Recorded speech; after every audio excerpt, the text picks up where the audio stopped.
Hi, everyone. I hope that you're having an amazing afternoon, getting to spend time in shared community with each other at this amazing place where you get to work and spend time and support the community.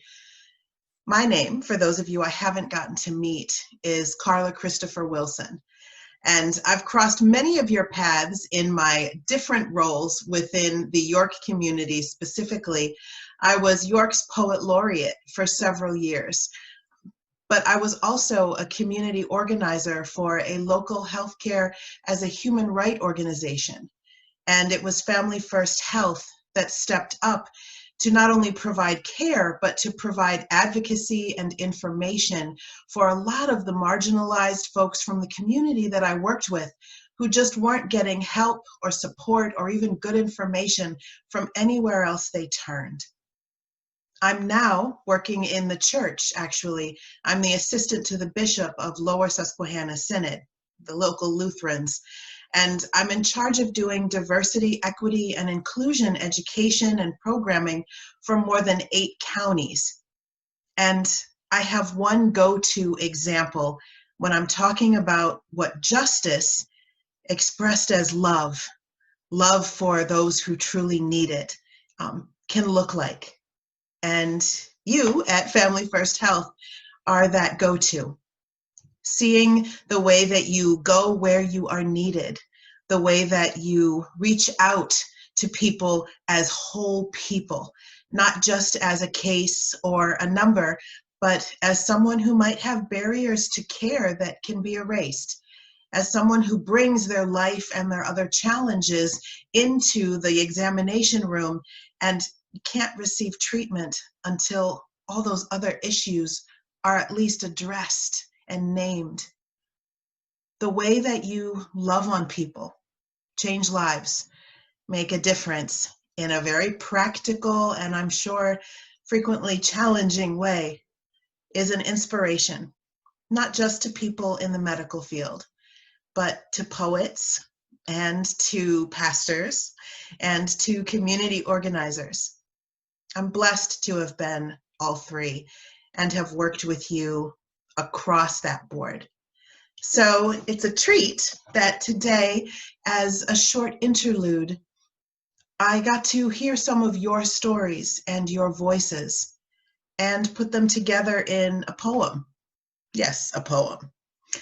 But I'm hopeful that this poem will be a moment of mindfulness for you, will allow you to step back from the task-oriented, goal-setting mindset that you have to be in a lot of the time, and help you remember not only why you're here, but that you are not here alone. You are so appreciated.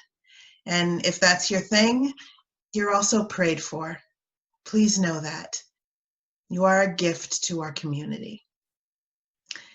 I think now we need a little bit of mood setting. Yeah? Let's try it. Now, to tell me the story of your joy, you must tell me of the first time you knew you could be more than the place you began. Feel the bite of broken road.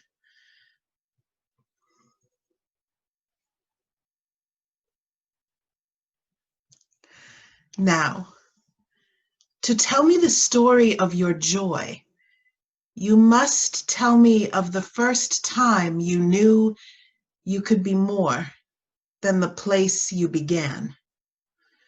Feel the bite of broken road pressing into journey-weary feet made bare by the unexpected miles. Know the lash whip snap back cut of invisible branches turned wounds that sting with a sharpness which defies your discipline to press on. Hold out the empty cup of your 2 hands together, creating a hollow place where hope can live.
Now you'll need to help me just a bit.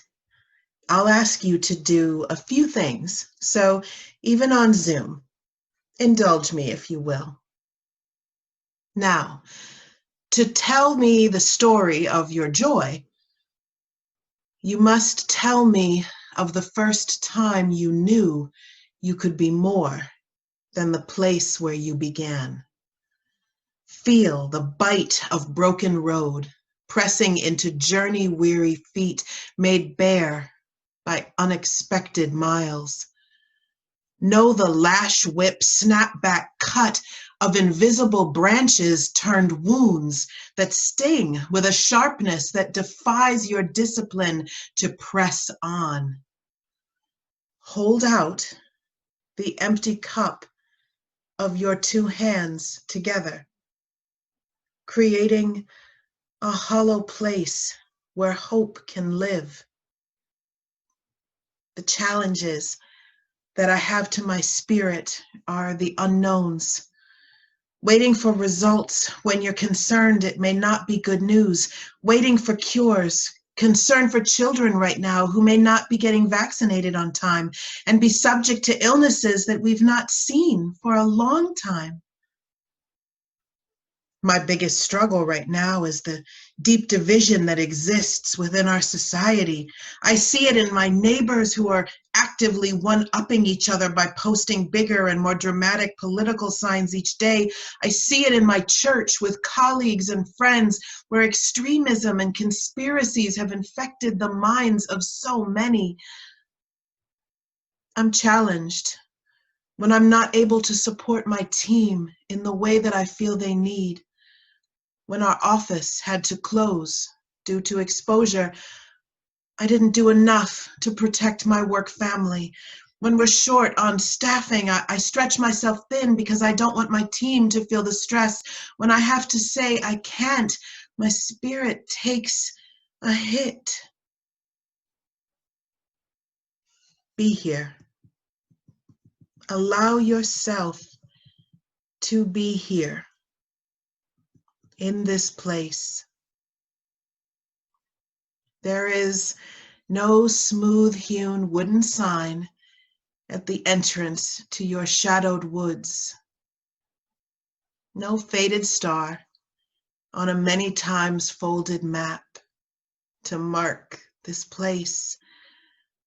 But it is real, and you are not here alone.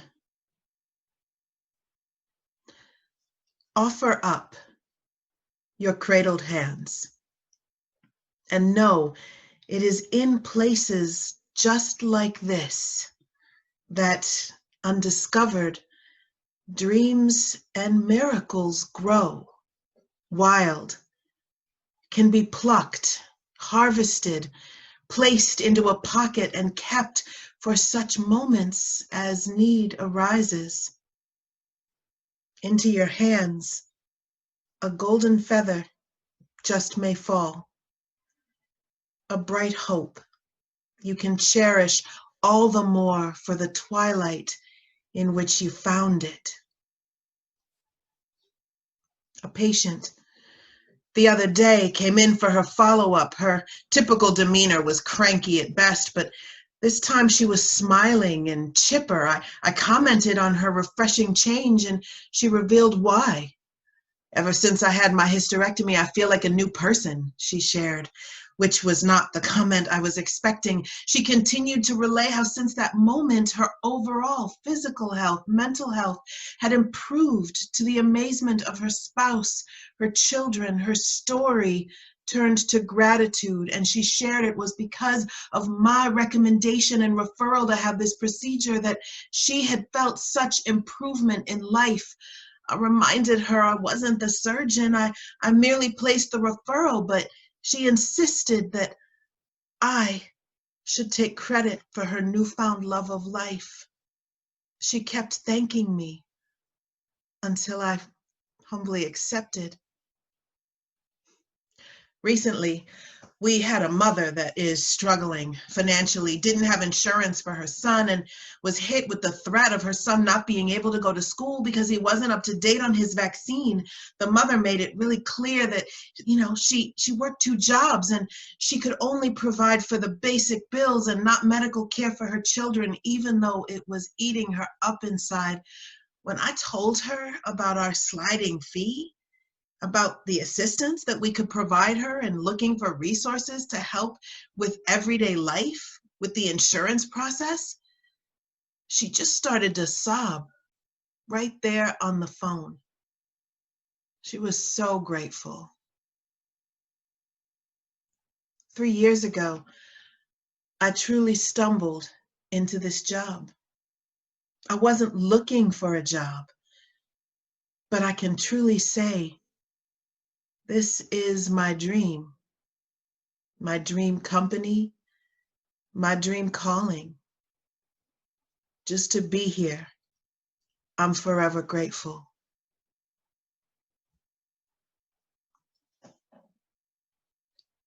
Close your hands, beloved. Press them against the place your strength comes from. Let hope that sustains flow through you like the mighty streams of justice and the timeless rivers that shape the rock and sustain the fields. There is brightness on this path, traveler. Go ever forward.